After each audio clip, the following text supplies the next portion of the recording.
Force me into the military? I'll have a year of free time instead. This isn't my story but my father's. So I don't know all the details, but I still thought it'd be fun to share here. My father was one of the last conscript soldiers in the country before the conscription was cancelled completely. During this time, there was lots of unemployment and only 1 in 20 men still had to go in the army. My father was one of the few people that actually had a job. But he was also the unlucky man that had to quit because he had to go to basic training. He was really pissed off because he lost his job but still wanted to make the best of it. That was until he realized that he had to work in the most useless place you can imagine. I don't remember the name of the place, but it was on the other side of the country, and the whole reputation of that place was that only the useless men were there.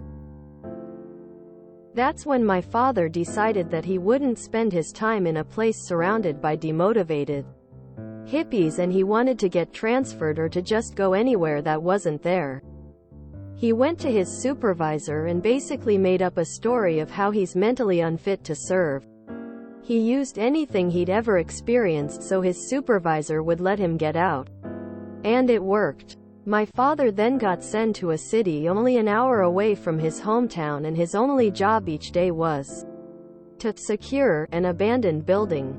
He had to call headquarters at 8 in the morning and call again at 6 p.m. so they knew that he was there. What did he do in between those times?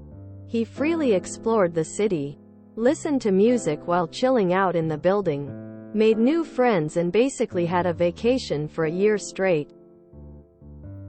His reasoning behind it all is that if the government forces him to serve in a useless army, he'll do the bare minimum himself.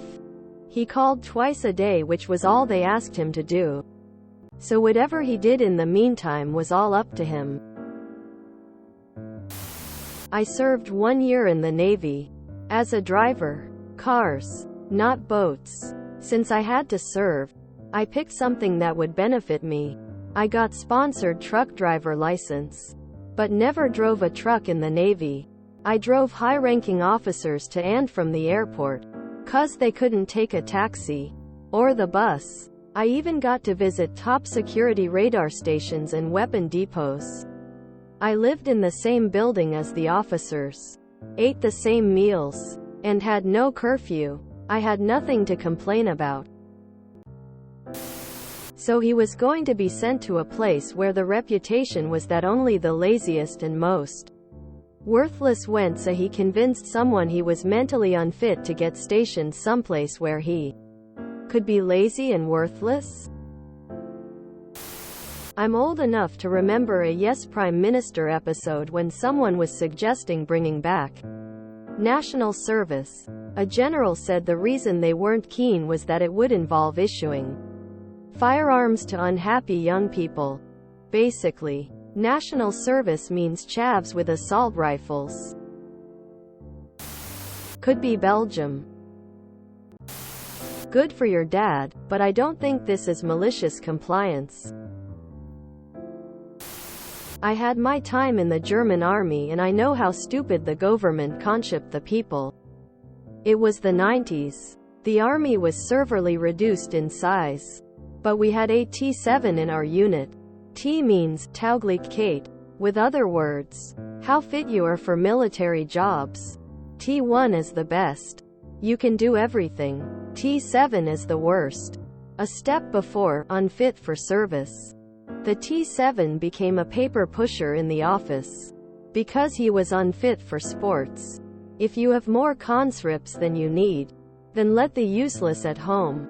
Another one was a former member of the German Border Patrol. After reunification, the Border Patrol was disbanded. Point is, if you are a police officer or a member of the Border Patrol, you don't have to serve. We don't know how he got his ticket for the army. People with jobs or own children have normally a good chance to be rejected, too expensive. I wish I could salute him. You could post this story in our military stories. If your father's still around, You could also ask him to tell you that story, and any others he may have. Again, didn't want to be with unmotivated hippies, so he got motivated to get transferred to a place where he could be an unmotivated hippie. I escaped it because I had to redo a year at uni. My friends didn't had that luck, and called themselves the damned. I also would explore the building, then the city, then back to the building, explore, then realize, oh, it's X time. Welp, time to call. Yo, I am checking in. Nothing happened at this building again. Okay, bye. Repeat. Sounds like he did an exemplary job. He did exactly what they asked him to do. So he did his alone? Sounds like BS to me. I see a Go Army ad above this. Please thank your dad for his service. If you get it. Hee nice. Canada? This was Canada, wasn't it? So he looks down on demotivated hippies, and the moment he had a chance to slack off he did so. Face with rolling eyes. Why didn't he apply to a job so could work between the 8 a.m. and 6 p.m. calls? So, your father combated a useless army by himself being useless, and so, becoming a part of the group he's opposing? Smooth. Also, did he or you question why he'd been conscripted to this place? Or question why, when faced with the most menial work they had to offer, was still overwhelmed, and had to find something easier? Despite claiming to have wanted to make the best of it. If you enjoyed this video, please check out our playlists full of similar content. Epic Aircast is like doom scrolling for your ears. Please like, share, and subscribe.